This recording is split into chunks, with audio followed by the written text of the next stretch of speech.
Yes, yes, yes. Here we go. A Sunday smash. There's the man, Irish Chaffel. I'm Jeff, and I'm cheersing you. I got a nice Lafroig here, Ira. You would Oh, love this, buddy. my favorite. Yeah. Love the Lafroig. um, I'm going with the domestic Coors Light. all right, well, there you go. I'm going to have a sip of Lafroig. But I'll tell you what, was it a big win, Jeff? It was a big win. It was a big win. Only big wins bring out the Don Julio. Oh, buddy, there it is. Not the Dos Artes. We're not going with the Dos Artes, but we do have the Don Julio. So I might check out a little Don Julio here as the show goes on. All right, I'll tell you what. I do have the Dos Artes still here, and I've had half. I've had half that bottle, but I only break that out for the really big wins. Yeah. So had to go tonight with a really nice, simple Lafroig Cadaris. It's a like 15 years, so it's good. I've got better stuff in there. We'll save that for when the Noles go to 5-0. When the Noles go to 5-0, we'll start breaking out the good stuff because you got to imagine, Ira, when they're 5-0, we're starting to talk about national championships and stuff like that. It gets silly at that point. So then you break it all out. That was man. I wish every FSU fan could have been there. Yeah, because cool. but it also kind of felt like they all were there because what a cool trip. That really was just a really cool trip for all the fans that showed up and that took over Bourbon Street. And we kind of knew that was going to happen because the LSU fans lived there, so they didn't need to come into town for 3 or 4 days like the FSU fans did. But everywhere you went, whether it was you and I went separately, we both went to the World War II Museum, but and tons of Noles there. Every restaurant you went into, every bar you went into, everywhere you turned, so many Noles, and then for them to be rewarded with that game, it was just awesome. It was a great week, great 3 or 4 or 5 days, however long you were there. Tremendous trip. I'm glad we all got back safely, and it is a trek. I mean, we're a little worn down today, but for good reasons. And I saw where Mike Norvell, no practice tomorrow, so I think he's going to give the guys a little reward and let them heal up some. You get the benefit now of that bye week coming up, Ira. That's huge. And I saw where Fabian Levitt said he was good, tweeted it out, so that was important. I'm going to tell you, it's a perfect game for a lot of reasons because you can see all the good that's there, all the potential that's there, all the moments where you're like, oh, there that is. Okay, feel good about that. And there's also a ton of mistakes, a lot of points left out on the field and opportunities to blow that game wide open. I think LSU's about to quit until you get the personal foul, even if it's ticky-tacky, because they're going to go 3 and out there, Ira. They're in real trouble, and I think it's about to be a blowout. But Florida State's still trying to figure out how to win games. Florida State's still trying to figure out how to put people away. Mike Norvell's got to mature as a coach. There's just a lot of things that they can go back to the drawing board on, but it's always easier to do that after an effing win, man. Yeah, no question.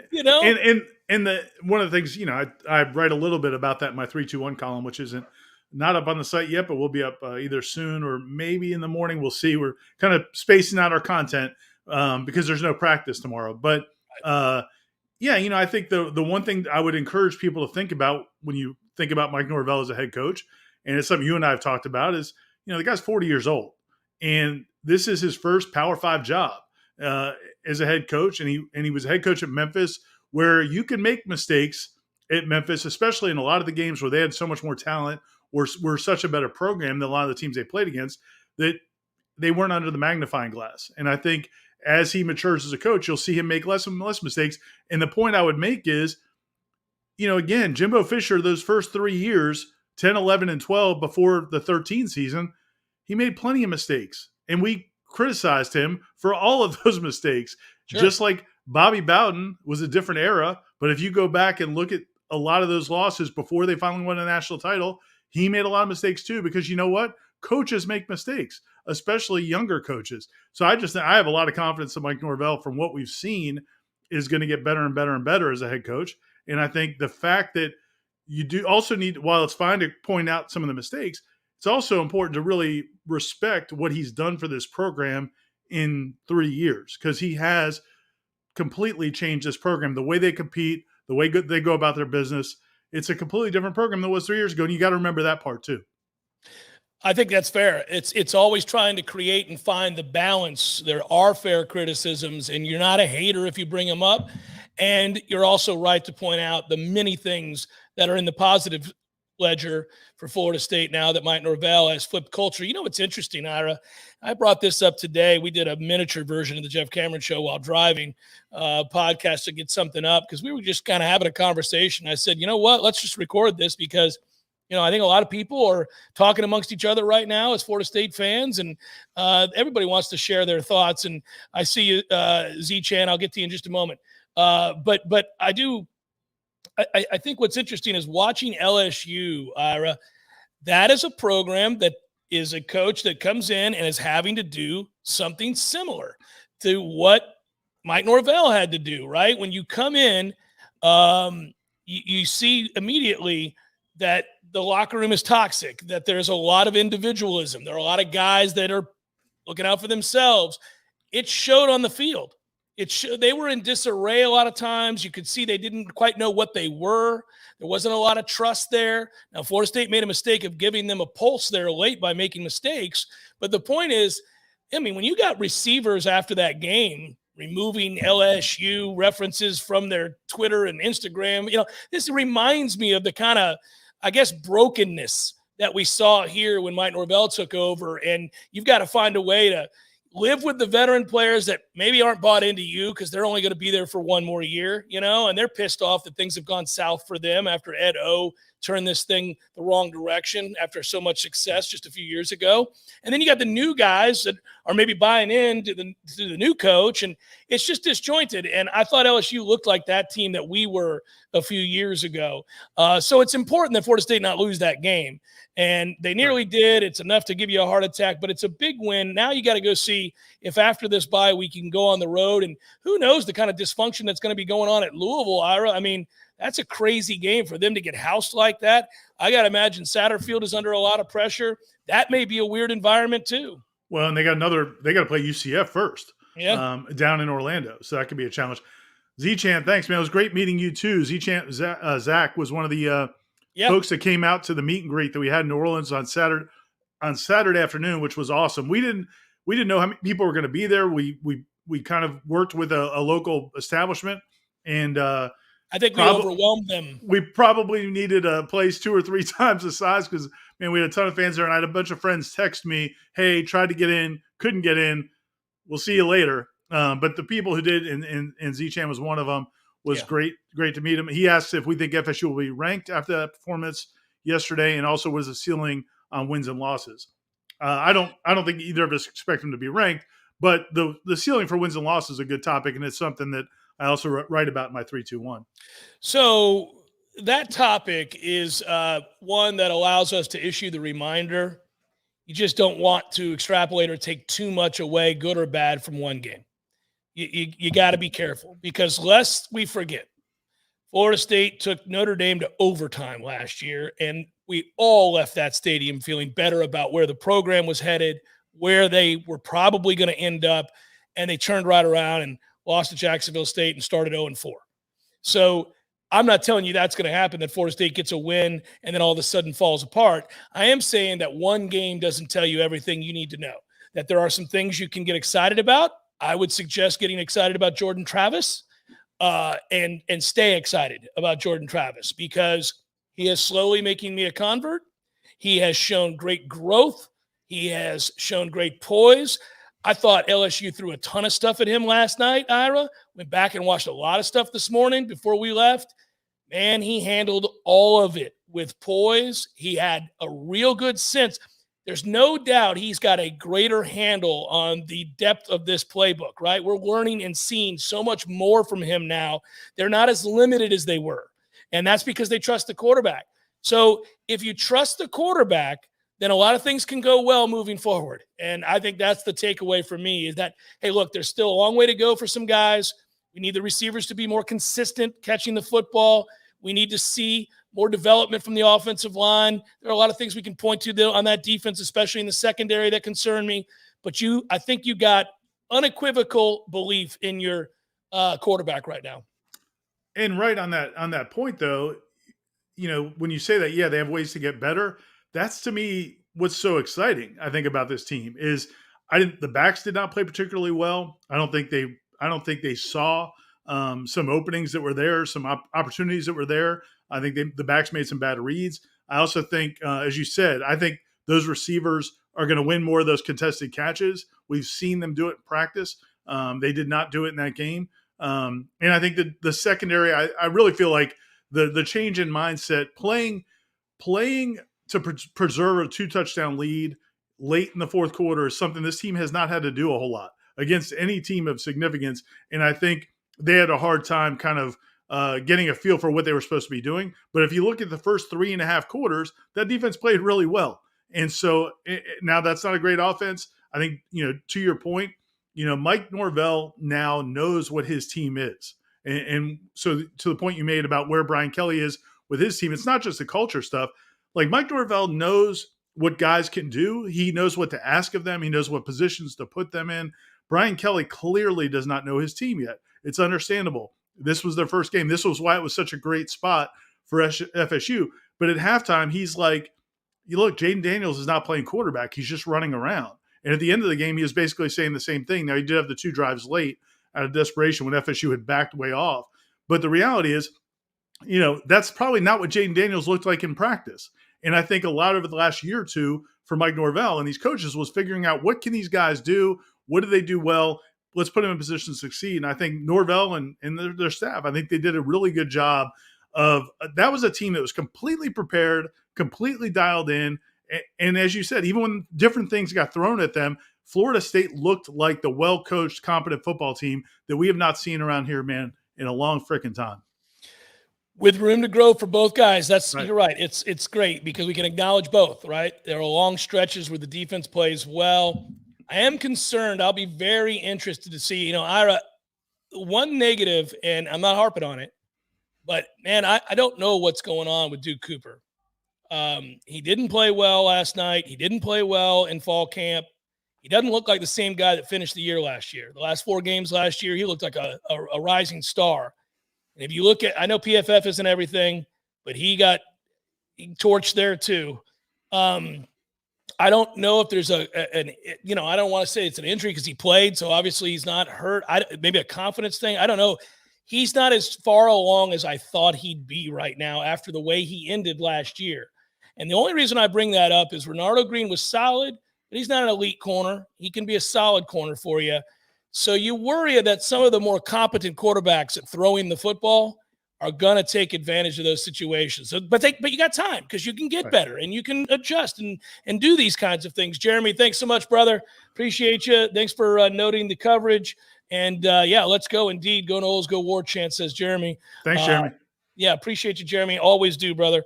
Justin, after seeing us dominate in the trenches last night, I feel good about the rest of the season. Do you see anybody on our remaining schedule as deep and talented in the trenches as LSU? Well, it's interesting. I think that NC State's defensive line is very good. They had a very close call, near loss to ECU. Nobody in this conference looked very good over the weekend. I saved for Miami beating up on Bethune. But listen, I think Clemson obviously has a very good defensive line. We'll see them here in a little bit. Clemson's got the best one you'll see, I think. Clemson has the best one you'll see. We'll see. Florida will be good by the end of the year. They've got athletes there up front. So, you got a little time. Got a little time to figure out what everybody is. But I would say this, though. Better at the line of scrimmage. Is better on the line of scrimmage. And that's what I was going to say is I just don't feel like – and it was a conversation we had a little bit last week. I know I had it with Aslan some last week on the I think it was on the Warchant Report. It all runs together, Jeff. But after a while, yeah. In one of our shows, one of the things he brought up was, it was during the Warchant Report, and he was saying, after this offensive line isn't that much different than the one a year ago that got dominated up at Clemson, where they couldn't do they couldn't run plays on offense. And my point was, I think Clemson's defensive line was better than what we were going to see from LSU. And I think Florida State's offensive line is better than what it has been. Now, FSU got a couple breaks in this game. Obviously, Mason Smith, unfortunately, their star defensive tackle, goes down with a torn ACL the first series. They just announced today he's out for the season. That's a big loss for them. And it was, unfortunately, but it was a break for Florida State in that game. But I thought overall the offensive line looked like they didn't ever get overwhelmed. I just didn't feel like they ever really got overwhelmed. They gave Jordan a chance. Now the protection broke down. Obviously, sometimes the running lanes were not what they're going to be in some other games. That they still have a lot of talent on the defensive front. But I just feel like they've got guys now who know what they're doing, understand where they've got help. I think Jordan understands how to use the offensive line a little bit better. So I just feel like they'll have a chance to operate against any of these defensive fronts. Does it mean they're going to just blow anybody off the ball? Right. No. But I do feel like they've got an honest shot to compete with just about any of those defensive lines. Clemson may be the exception because I just think they're so ridiculously talented. But I think they'll compete with the other ones. Jim writes, can we get an hour number 2 from Corey this week on headlines? No, that won't happen. He's stingy with the hour number 2s. But I think I understand it. I mean, that LSU team was 6-6 last year. So, we're not out here just throwing around hour number 2s. You got to earn it. One thing to note, for every plus, I always find the negative. For every negative, I'm trying to find the plus. And right now, they're a weird team because they're a lot better than they were, and that's a reason to be excited. And that was a win, and you want to revel in that, and you should, and you get a bye week to do it. But they got to get better in some areas. And I'm curious. I mean, right tackle. We learned in this game, at least for the time being, Les Harris was not available. I thought Turnentine was average. I think that could be potentially a problem. They have some options to move guys around. They're still figuring out this 5. It really is quite amazing. It'll be interesting to see what they do there because I think they may have to maneuver a little bit. But I also think they have options. So Timothy Dangerfield coming strong with the contribution. Appreciate it, buddy. But also a little humble brag about his new 75-inch TV. Said the O-line did a decent job. The game was awesome to watch on my new 75-inch TV. I'm not going to, put you down, Tim, but Cameron's got an 80-something inch TV. But that's correct. That's how he rolls. I'm used to having more inches. You got me. Yeah, it's nothing new to you. What are you going to do? I'm so happy for these guys and coaches to finally have something to pay off for their hard work. Look, man, I think that one of the cool things about this game, I really think, is, to your point that you made at the very beginning, it is kind of like a perfect scenario for Florida State. They got a win that means so much to them, to this coaching staff, to this fan base. There's validation. It's going to help them in recruiting, which I know Michael's going to come on and talk to us about recruiting a little bit later. It's so significant for so many reasons, but nobody on that team is going to walk off that field thinking, oh, man, we got this. Like we're on top of the world. I mean, I know, look, a couple players made comments about we're back and FSU's back, and that's the heat of the moment. You're 19, 20 years old. Have some fun. I think the reality is, and it's up to the coaches to make sure they understand, man, you guys haven't done a whole lot. You beat an average team from a good conference that has a good name on their logo, but it's not, you're not there yet. And certainly if you go lay an egg at Louisville, then you've really lost everything you gained. So I think it's a kind of the best case scenario. But, you'd much rather learn those lessons with a win than the other way around. Seminole fans certainly showed up last night. They showed up all week long there in the quarter. I want to point out kudos to Florida State fans who traveled. I talked to a lot of LSU fans yesterday around the stadium and before the game. I talked to a bunch of guys. I went out to a late lunch and ran into some people, and it was kind of fun just kind of getting their perspective on what they think their season's going to be, what they thought Florida State was or was not. I always like to hear about what other people have to say, but to a man and woman that rooted for LSU that I ran into, they were very impressed with Florida State fans showing up the way that we did and kind of owning the quarter. I mean, you couldn't move in the French Quarter without seeing Florida State fans everywhere. Warchant would just break out at all the bars all the time, everywhere, every bar I went to. It even broke out in the casino on one of the nights. So, good job. I think it speaks to that hunger. Florida State fans are desperate to see this team get back to where, certainly if you're a Nole, you think we rightly deserve to be amongst the best in the country, certainly amongst the top 25 in a given year. You can't be out here meandering in the woods and insignificant. And so, they showed up hoping that there was a real indicator, a real sign that this was a team moving in the right direction. And I think even with all the flaws of the game and some of the problems that it's not even nitpicking, that you can point out, I still think that Florida State was the better football team. I think everybody who watched that game knows that the real tragedy would have been had they lost that game, they would have lost to an inferior team. And that's why you kind of held your breath there, because I don't like to think about what could have happened had that not worked out. I am stunned. And Ira, you and I have talked about it, and Corey and Aslan, we've all brought it up. I really thought after LSU scored, they'd go for two. I can't believe he didn't choose to go for two. You're playing with house money. You're not the better team at that point. Florida State was reeling. The fact that he chose to kick that extra point is stunning. I imagine, I don't know, I haven't heard, but I imagine the radio in Baton Rouge is having an interesting conversation about that choice. Well, no, I'm with you 100%. They definitely should have gone for it. And I think the odds are there's a good chance, the way we saw the last two drives, there's a decent chance Florida State was on the ropes. I mean, they were trying. It was like when you watch somebody in a race and they've got a big lead and the finish line cannot come fast enough. And it was just like, man, can we get to looking at the clock? Can we just get to the zeros? They had a refrigerator on their back. Yeah, it's just trying to get there. And so, I mean, that would have been the right call, especially because they would have stolen the win. They had no business being in the game. On the flip side, if I'm on the radio in New Orleans, I've got more pressing issues, I think. I think they came into this game feeling like Brian Kelly was going to be a quick fix. And I think they're realizing that it's hard to turn something around that quickly, especially when you've had 2 years of where things were going after their national championship. So I don't know that, it's going to be as quick as they think. And I think that they're probably concerned about that. I saw David Lee Simmons chimed in, a former Democrat employee who's now over there in New Orleans and with the Seminole Club. Yeah.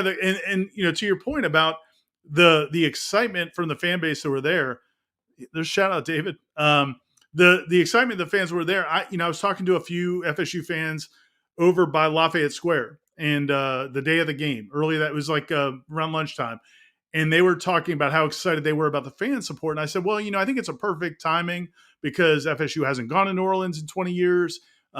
It's a season opener. LSU's a little down, so you just see it all feels like good timing. And they were like, it also speaks to the hope we have. That if we didn't believe, if FSU fans didn't see some sort of glimmer of hope in Mike Norvell and where this program's going, which probably they saw in the second half of last season, maybe you don't have that turnout. So I don't know that everybody was all in. I think a lot of people were not all in, but I think they still felt like there's a decent chance they could see something good, and it got validated. But without that, I think it was a good point. Without some hope, I don't know if the turnout would have been that good. New Orleans is a cool city. I don't know if it's that cool to go watch your team get drubbed. Yeah. So there was hope. Listen, at the end of the day, they had to get that win. I felt like we said earlier in the summer, I looked at the 2-game stretch there early, and I thought that was the fulcrum game. It mentioned that I thought, if you could beat LSU, it doesn't mean your season is now definitely going to go the way you want it to and that you're going to win 9 or 10 games or anything like that. But it would give you a chance to, I think, be certainly buoyed with some confidence that you haven't had in some time to win. Somebody might say, well, listen, that is not a vintage LSU team. It's true. But I bring this example up all the time, this analogy up all the time.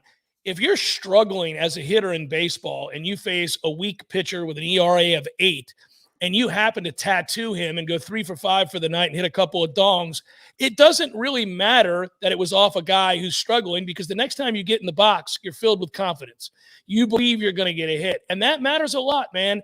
And I think FSU looked like a team that wasn't real sure that they were going to win that game or could win that game. They needed to win that game, and they got it. And you could tell how excited they were. It meant the world to them because they've worked very hard. They've had to buy in. They've had to deal with a ton of losses. They've had to go to work. And you need to be rewarded at some point. I mean, you really do. You have to get wins in big moments, especially on a national stage against a name brand. And I know that LSU team isn't great, but I also know they do have athletes. And I know that this was a big primetime game with the nation watching. So for Florida State to get that win, you may have turned some eyes towards recruiting. That certainly helps an awful lot. Would have been a bad look to lose that game. And so, by the way, from there, I would tell you, thank you, Michael. I got to tell my wife, babe, they can see you in the reflection. No more walking around. Put some clothes on. Put some clothes on. My wife likes to walk around naked while we do these shows as motivation. I love that about her. It's still sexy time in the Cameron household after 17 years, but it's probably not great for everybody at home because, it's a private thing there. So I'll tell her to go the other way. So we've had, look, and this is a topic I've had in mind since that game, was obviously the people that were kind of cautiously optimistic about Mike Norvell feel better. I was curious about the people who have been very skeptical. Gregory Moran, who I'm sure a lot of you guys have interacted with in our chats when we do these videos, and I've started to wonder sometimes, man, is this guy really an FSU fan, or is he just here to troll and start trouble? Yeah. He posted, I've seen a couple of comments from him since the game, and now he just did again with an alarmingly large contribution to the cause here. Thanks, Gregory. Really cool. Really appreciate it. But he says, congrats on the exciting win. I was wrong in all caps and underestimated the heart these players have for Coach Norvell. My season prediction has changed several times, and now I'm at 8-4 for the season. That is a turnaround. I don't know what his prediction was before, but most of the comments from Greg have been very skeptical. Yeah, he had it lopsided in favor of LSU. But I like Gregory. He comes on the JCS and all the stuff that we do, and he's very supportive. And it's okay to have dissenting opinions. There's not a problem with that. Hell, the three of us, you, me, and Corey, argue all the time about stuff. Yes. It's okay. I mean, everybody's going to have, and not everything's set in stone. Things change. Guys get better. Some guys fade. Some things work out. Some things don't. I'm still hey, listen, I'm not going to lie to you. 2 fingers to my eyes, 2 fingers back to Adam Fuller still. I'm still not entirely sold. So really? We'll see. Yeah, I still have some things that I'm worried about. But that's a bigger picture conversation. We're not going to spend the night on that. But Gregory Moran, thank you for being a man. Thank you so much. I mean, I don't even know what to say. Thank you so much for that contribution. That's insane. And it's greatly appreciated. And I mean that sincerely. That is, mwah. Thank you, brother. Thank you. Appreciate it a lot. Thank you, Eric. Victory Cigars and Tequila. Go Noles, Jeff and Ira. What an exciting time in New Orleans. It was, and it was good to see you, Eric. He came out to the event. I saw him several times, and it was great. It was great. Yeah. Carol, I want to answer this really quickly. I'm sorry, Ira. And I want to get back to Greg, but I'll do it after you talk to Carol. And thanks, Eric, a lot. Yeah, thank you. Carol, I want to answer this. Yeah, no, I don't know if you've seen this. I tweeted it out, and I've talked about it on every show that I've been on. I'm most excited about Jordan Travis. This game, there are a lot of things that we could look to and say, I like this and I don't like that, and I like this and I'm a little unsure about this, and there's still some unknowns. The one thing I feel very good about right now is Jordan Travis. It was the composure. It was the confidence. It was the way he stepped up in the pocket and made some big throws in the middle of the field. I mean, damn it, if Cam McDonald can make a catch, that is one of the best throws of the year. I still haven't seen a replay. Did it get clean to him? Yeah, he is. You got to catch the ball. Yeah, man, that was a beautiful ball. Well, and I'm not trying to be an ass, but Johnny Wilson's got a touchdown. Catch the ball. Catch the ball. No, you're right. The receivers could have been better for sure. And this is, I think, going to be a bit of a theme. I'm not picking any one guy out. I think they dropped too many balls in general. Micah Pittman had a big drop, and you're kind of like, and yet they make plays too. I was going to say, but the good of it is, LSU had to back off last night. I mean, they were playing soft in their coverage, because they did have some respect of the threat of the passing game. Whereas if you had the same group you had there last year, they wouldn't have shown that respect at all. So, I mean, they do bring something good to it, but yeah, they have to be more consistent. No question. Can I go on to Greg's comment? Yeah, absolutely. I apologize. Yeah. So, and not to shortchange Jordan, because he was awesome. The lead of my 3-2-1 is about Jordan, but the thing what Greg said about he didn't know that they would play with that heart for Norvell. Now I really think that's key, and it's hard to write about because you can't back it up with stats, and people don't want to hear about it because it's hokey. Yeah. It sounds nebulous. But I'll tell you what, man, Maurice Smith a week ago, I'm not sure. I mean, I don't know how many people. I don't know if Maurice Smith thought he was going to play in that game, but a lot of people did not think he was going to play in that football game. Johnny Wilson coming back from his injury, Marion Cooper coming back from his injury, Darius Washington coming back from his injury, and then those guys playing as hard as they played. Man, that there is a buy-in and a togetherness and a belief in that program, and it starts at the top. I mean, and you have to. They're playing for Mike Norvell, but they're playing for each other as well. And we talk about culture when it's bad. mean, this is the reason fans were so excited about that win, even with some of the bad calls and all the different things that happened, was because I think you could see that. And I think it's important to talk about it, even though it's hard to quantify. So I think going all the way back to not this past spring game, but the one before it, I know people get tired of me talking about the experience that I had, which I'm always going to be appreciative of.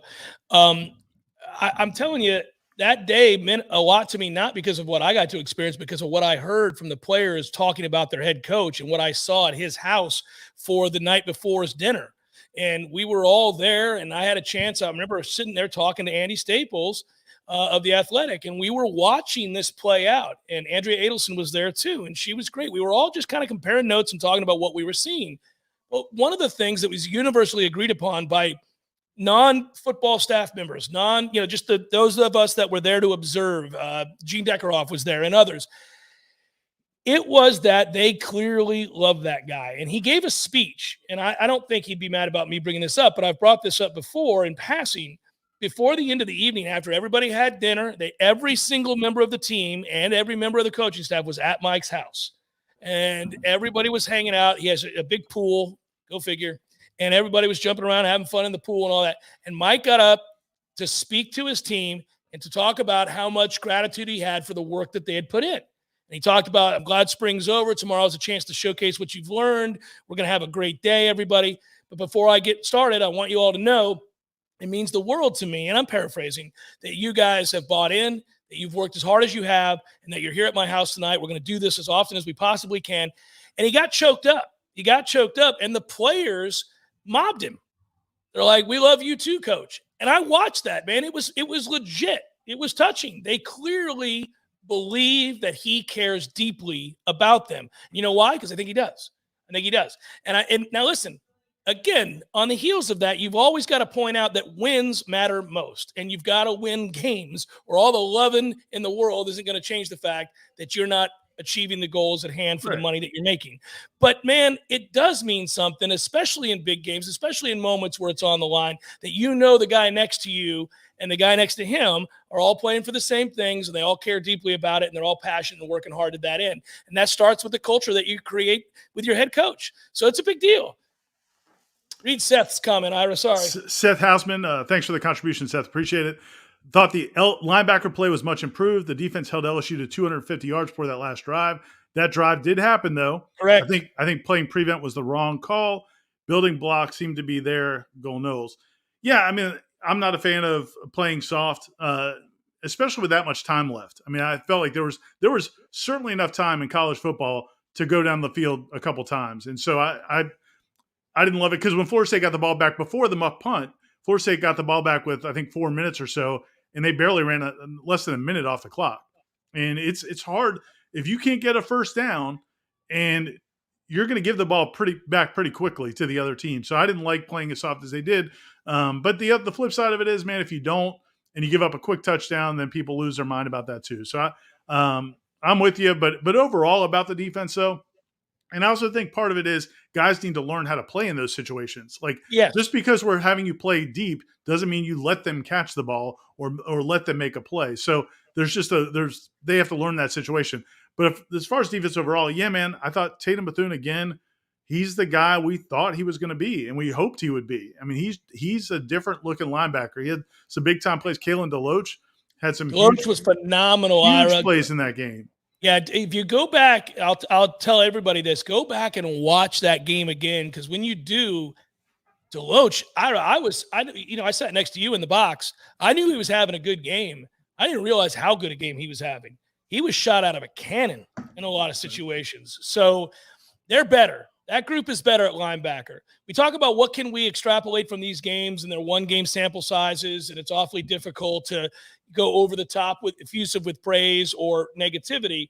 But there are certain things you can look at and say that translates, that'll work all year long. I think Jordan Travis has a better idea of what's going on with this offense and is playing more poised and confident, can make throws that he didn't make a year ago. That's a good sign.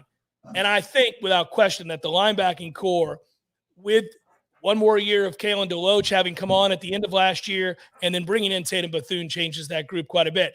Now, again, I would tell you that if any one of the big three, Lundy being the third, if any one of the big three for any reason goes down, you're suddenly pretty thin there. There's not a lot of depth there. So you just, the starters are very good, but I'm kind of, I'm holding my breath because football is a brutal game. On that note, I want to give one quick shout out because you're talking about the linebackers. So Brendan Gant, and I tweeted about this. Brendan Gant was a 4-star defensive back when he signed with Florida State. He was one of their top recruits in his signing class. And in his first couple of years here, he started a lot of football games. Last year, he kind of fell out of the rotation. This spring, they move him to linebacker. I don't know if he was thrilled about that or not. I don't know. Right. But he moves to linebacker to kind of give them some depth at linebackers because they're pretty deep at safety. He's the guy on special teams down there on a punt to recover a muffed punt. Wyatt Rector came here as a quarterback. As a walk-on, they turn him into a tight end. Basically, his main role is on special teams. He takes pride in that, and he's down there to recover a muffed punt. That's the kind of stuff, man, that it's huge. I mean, and it speaks to what we're talking about, that those guys have that buy-in. That means a lot. Now, other stuff has to get cleaned up. We keep throwing the caveats out there, but that's a great foundation. That is because once you get better players, and I think it helps in recruiting, because now when kids come on visits and we're all jaded. We talk about NIL and it's all about NIL now in recruiting. I don't think it's all about NIL for every single kid. And I think when you see those relationships between the players and each other and the coaches, and you see the way they play, I mean, you got LeBron James tweeting about him last night, Drew Brees tweeting about him last night. That is immeasurable in terms of how it's going to help them in recruiting. And I know we're going to bring Michael on to talk about that, but I think that's something that is just very, very tangible that I think could come out of a game like that. I want to point to your professionalism, Ira, going on a recruiting rant just as we're bringing in our recruiting expert. That is well done out of you, sir. That's a doff of the cap. Real quick before Michael Langston and before we get talking here, Mike, I want to answer Timmy's question. You can't advance the muff punt.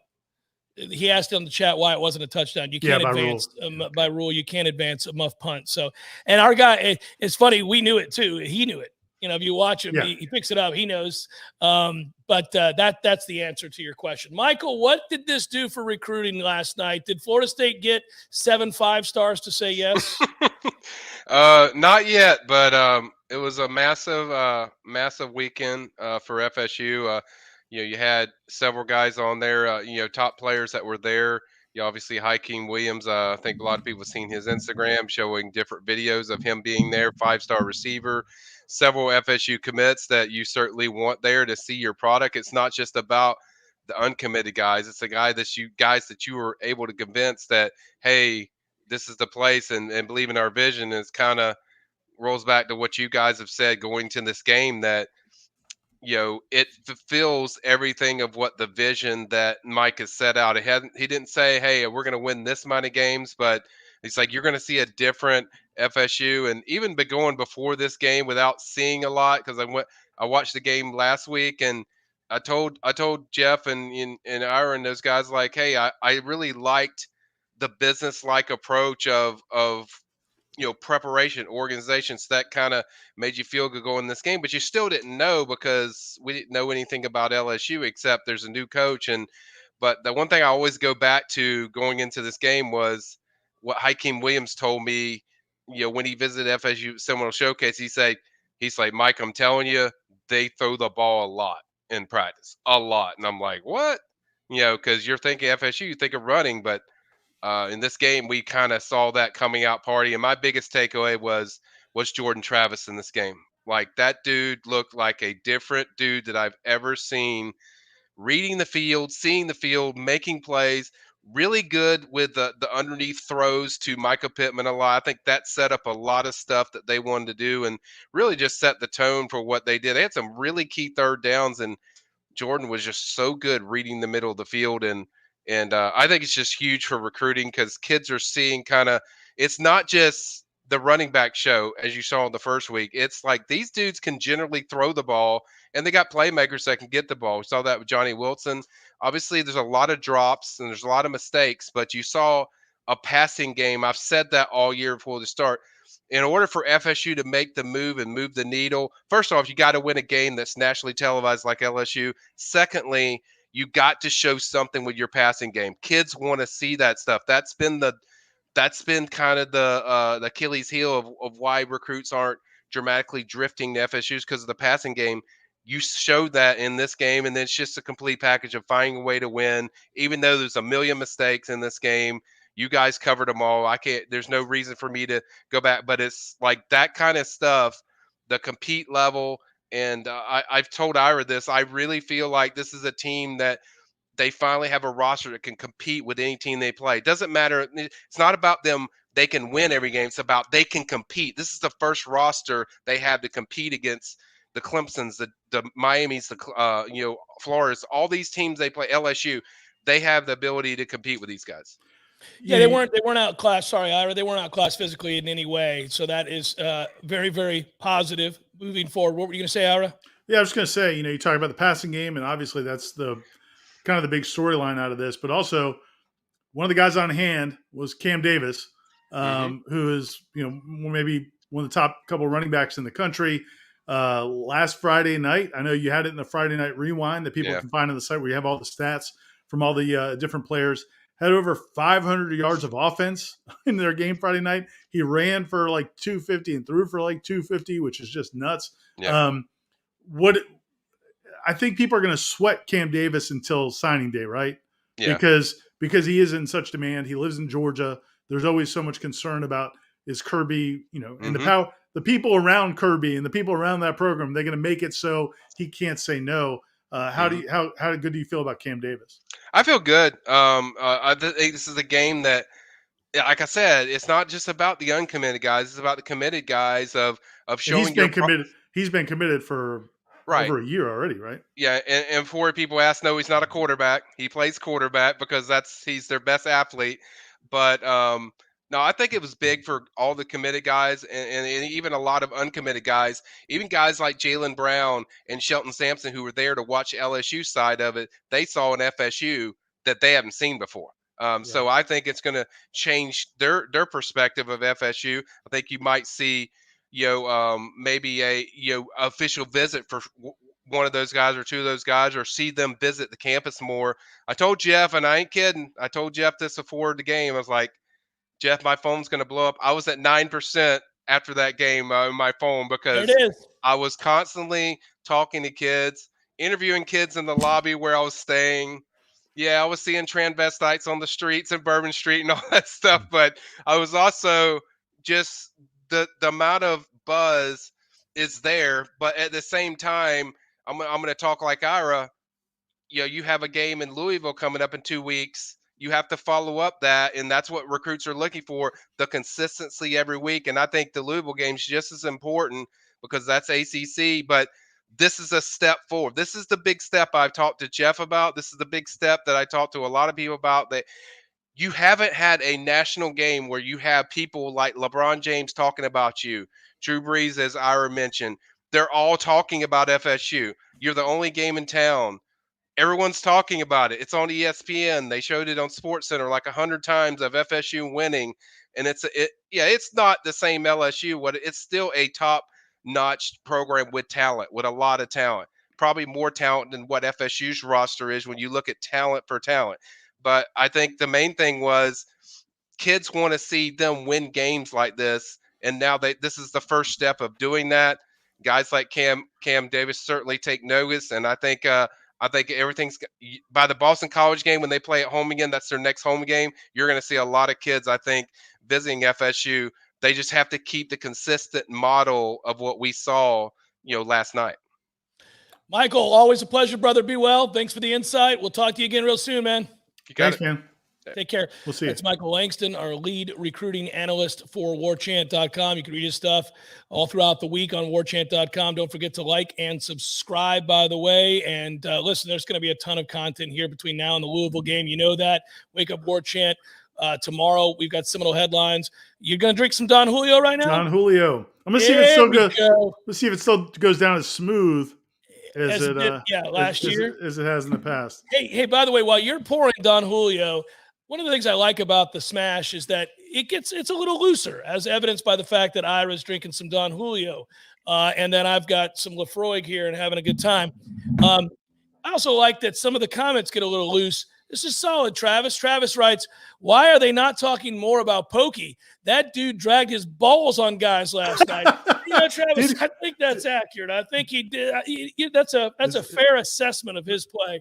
That's Pokey the way was dragging balls on people last night. Is that what Joe Tessitore described it as? Is that he's like, guys, it's getting out of control. Pokey is out here dragging his balls on these LSU folk. Yeah, that's here's to you, Pokey.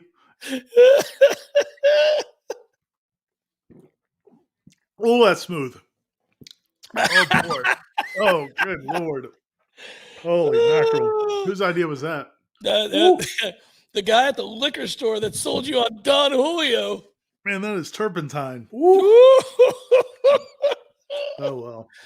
Shout out also to Bob Fiore for bringing us some beverages. He brought us some gifts. He brought me a 24-ounce Red Stripe, which was beautiful. And, man, it was, again, that meet and greet, we got to get I don't know what we're going to do next time we have one of those, because that was we probably need amazing. to have it at the Civic Center, Ira. That was nuts. It was big. It was awesome. Don Ira Chaffel. Oh, that's smooth.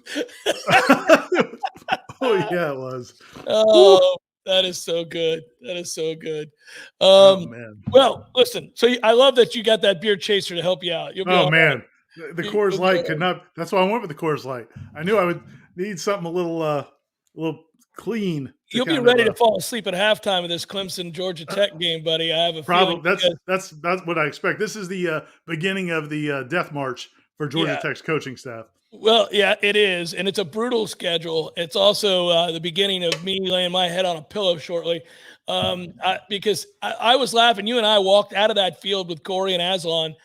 What, 2 o'clock in the morning, something like that. I mean, by the time we got out of there, but it felt so rewarding. Now, the one thing I would suggest, just so we can give you a picture if you're at home, man, Ira, I have never in my life, in 23 years of doing this, stepped into a media room to ask questions and to conduct a press conference that was hotter than the one that we stepped into last night in the Superdome. Dude, they spent $5 million on renovations to that place. We can't get an air condition. What are we doing out here? You think that was like to screw Florida State for winning the game? That was kind of like, Here's my favorite things about that night. One was when they announced the trophy, they had their trophy presentation. Look, there was a lot of great things about that event. I thought it was my man run for the most mispronounced part. Mike Norvell's name. He doesn't know how to say Mike Norvell's name. And it's not a hard name. No. It's not a hard name. It's Mike Norvell. It's not hard, dude. Yeah. And then, and then, like you said, the post-game press conference was crazy. We have 40 people in a room the size of my office here and no air conditioning. It was ridiculous. But, man, like, again, like, I feel good for those players, man. Like, those guys – there's nothing, and you've talked about this before, man. Football practice sucks. It's hard. It sucks. Football is a hard sport if you're not good. And this team has not been good for the last couple of years. And so to have moments like that, and man, we all know LSU is not a great team. But guess what? Florida State's lost to bad football teams. Oh, yeah, several times. One of them was Jacksonville State. So when you have a game where you dominate them in their home state, and man, I'm telling you, Florida State dominated that football game. I don't care what the final score was. I don't care what happened in the last 5 minutes. For 55 minutes, Florida State was by far the best football team on that field against a team in the SEC in a weekend where every SEC team won, and we heard about that all day. And good for those kids, man. Good for those kids and good for those coaches. I thought my favorite moment, Ira, while we were dying of heat stroke in the post-game media center, having survived that interview process, one of the things that I thoroughly enjoyed was seeing the players deflect attention away from themselves every time somebody offered up or posited a question that would have allowed them to brag. I mean, even Shaheem the Dream, is – listen, Shaheem Brown, and you guys don't realize this yet because he hasn't talked a lot to the media, but we're at practice. Shaheem Brown is a chatterbox. He talks to the offense. He is a talker, and he gave all the credit to John Papuchis, and he gave all the credit to Jared Verse for how he affected their field goal block unit, field goal protection unit. And to your point, yeah, man, they all did that. You're right. And that's not – I don't think it's – coaching telling them to do that. I think they genuinely, there's a love there for each other. By the way, I think Tom noted that the ambiance is getting better here by the minute at the Cameron household. Look at this thing, man. It's almost bedtime. You look like you're by the fire. Man, I get a bottle of red wine and a cigar out here. Guys. You got some brandy? You got some cognac? I should wear fur. We should start. On that note, man, we got a lot to get to here. We got 10 minutes left. The other thing that was cool was, so one of the things we haven't talked a lot about because we have a heart and we have children. Rough night for Ryan Fitzgerald. And, when he missed, I think it was when he missed the field goal, Fabian Lovett left where he was on the sideline to go meet Ryan Fitzgerald coming off the field and was just like, I thought he might go like punch him, but he walked over to him and he like put his arm around him and was like trying to, man, just look, man, relax, just play. Just, it was very, and like a couple of coaches came over also. And I think they were kind of wondering what Fabian was going to tell him, but you could tell he was just like, very encouraging for a defensive tackle to go find the kicker who now has kicked the ball out of bounds on 2 kickoffs, giving them great field position and missed a field goal. I thought that was cool. I just think it's another positive sign for this team. I think it's really cool. I've got nothing nice to say about our kicker. We can keep it moving then. Yeah. Come on, man. He's got a family. I'm not going to go on and on. He's fine, by the way, Joseph, to answer your question. Love, it's okay. No, man, I'm not having it. We come out here in one of the biggest games Florida State's played in a while, and my boy kicks the ball out of bounds. It's not even close. And then he does it again. Come on, man. Second time was closer. Come on, man. That cannot happen. I don't know what they're going to I don't know what they're going to do there. I don't know what they're going to do. They got to tell him to stop kicking the damn ball out of bounds for one thing. That's not hard, guys. You're a Division I kicker. Stop the nonsense. That's crazy. Mondell Beach coming strong with, he's got a family. He's got a family. You're good at accents, man. Give us the Brian Kelly Southern accent. What was weird about him, about Kelly's efforts to be Southern, when he said the whole thing with family, he got caught in between. He didn't commit to it. It's like you could tell he's trying to be Southern, but he's not being Southern. He didn't go into character. He was just like, I'm here with my family. And I think, I'm just like, you got to go all in. It's so good to be here with the fine folks of Baton Rouge. You got to come in strong with it, but he wouldn't do it. I wanted him at halftime to be, well, when they came out with that flea flicker, our boys were just bum-fuzzled. I couldn't believe they busted out the flea flicker so early in the year. Yeah, that would have been ideal. But yeah, I don't think my boys were ready for a flea flicker. Coming out in this second half, I assure you. Yeah. Oh man! And listen, there's a lot of accounts that Coach Kelly may not be a great guy, so I'm not feeling bad for him, and we'll take some cheap shots. I think I finally had to turn on the lights, guys. I don't like having to turn on the lights here with the camera, but I was getting too dark. But you guys want to go back? You want me to go back here? I thought we were the fireside chat. You're like, this is back as we went to the World War II museum and we learned about the fireside chats. Jeff's good. You know what? That's what you should do when times are tough. You should have been doing that the last few years. You should have been doing some fireside chats for FSU fans. Sipping your cognac. Yeah. And your fur. I like it. By the way, a tradition has been born tonight. From here on out, once a game, I need our fans in the stands to yell, bring out the flea flicker. Can we please run the flea flicker? Somebody call the flea flicker. Coach Norvell. Coach Norvell, can you call up that flea flicker? Hey, so I'm going to ask Norvell in a press conference. He's not going to know about this show tonight. I'll be like, Coach, I was just wondering if maybe we'll see it at all. Again, will you pull out the flea flicker and then see where he goes? When do you surmise we might see the flea flicker again? Yeah. Coach Norvell? It's been 2 games, sir, and I can't help but wonder when our fans are going to be treated by the flea flicker. Anyway, somebody asked earlier about do we have a sign that play was going to come? Yeah, man, we're at practice. We see they run a bunch of different trick plays. That is definitely one they run. and man, he dialed it up perfectly. And how do man, you know a lot more about football. Hey, by the way, Ira, oddly, that was his worst throw of the night. It was. He was wide open. Yeah. Yeah. I mean, that was. I do declare is good. There you go. We get the full foghorn leg on. Yeah, I do declare. That was a flea flicker. I will tell you that if your worst throw of the night's a touchdown, all right. Yeah. And Pokey, and Corey just wrote about Pokey. You can read about it at warchant.com. Yes, you Jeff, can. For how much? Yeah. If they're not a subscriber yet, how much it's they got to pay? $1. It's $1. There it is. Corey wrote about Pokey. How about my man Pokey Wilson? We probably need to. Maybe we can wrap up here with Pokey Wilson. Oh, I just got done talking about him dragging balls. I mean, that was you did. You did. You did. You sure did. Maybe that was enough said. But I kind of feel like taking a shot to Pokey.